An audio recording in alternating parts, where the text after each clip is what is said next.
Hey, it's Warren Coughlin here. You've seen that my shtick is all about growing a business that matters. That is, one that provides the owner with attractive profits while helping make the world, or your corner of it, a better place. I talk about that a lot. Recently, I had someone ask me if there's a tension between the two. More accurately, she asked, which one is more important, profit or impact? So I want to chat a little bit about that today. Sometimes the questions we ask reveal assumptions we make about the world.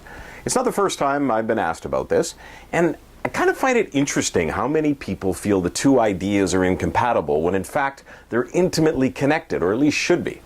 So let me start way up at the high level, and as I do so, it's going to be really easy to assume I'm saying things at a political or ideological level, which I'm not. So resist the temptation to make any quick judgments. Now, what is capitalism? Capitalism is the best system we've yet devised to unleash the creative energies of the most people to solve problems that people face. Solving human problems, by definition, makes the world a better place. But people need to feed themselves and, of course, try to experience personal fulfillment. So capitalism provides a system of compensation that creates incentives that encourages creative problem solvers to, solve problems. Look at the automobile. Did you know that the car was originally an environmental savior? It's true. Before the car, people used what? Horsepower. And horses produce what? Manure. As cities grew, horses became an increasing problem. What could be done with all the manure? It was piled up, it ran into the streets in the rain. The stench is something we would likely find unbearable, and the spread of disease was a constant threat.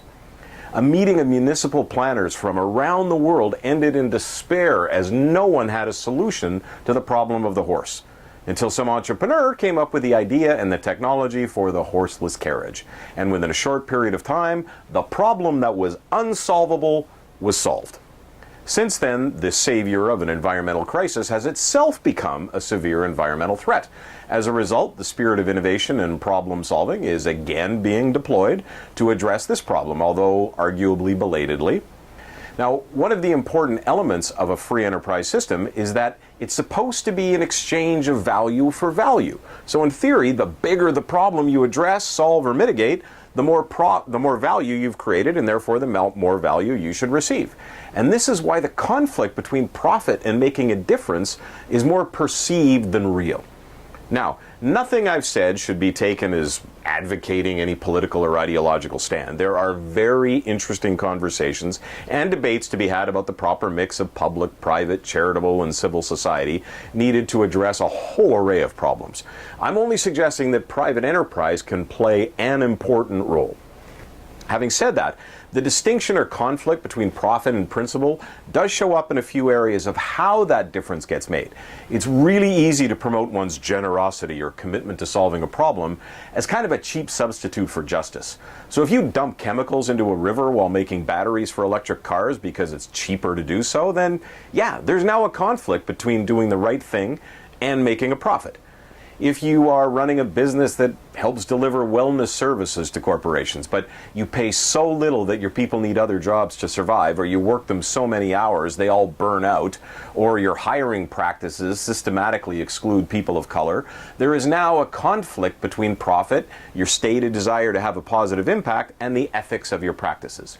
So here's what I recommend to help avoid those kinds of unanticipated conflicts. Coincidentally, it's similar to how you go about creating a high-performance culture. So first, define the kind or kinds of impact you want to have. They may be a result of the product or service that's the core of your business. For instance, providing elder care can be fully about providing healthy and dignified living for senior citizens. It could be about the supply chain, such as only engaging in fair trade sourcing. It may be only about the team, in that you want to provide an inspiring place for people to work and grow. Or it might be about the processes you deploy, such as those that ensure there are no negative environmental impacts from your production processes. Whatever the impact is, ensure it is clear and shared with your team. Second, articulate the values that you commit the organization to live by. When you have defined ahead of time the values that are important to you and that will inform your decision making, many of your ethical dilemmas will be resolved before they ever arise. As a result, you can keep making a profit without sacrificing your principles or the positive impacts you want to have on the world.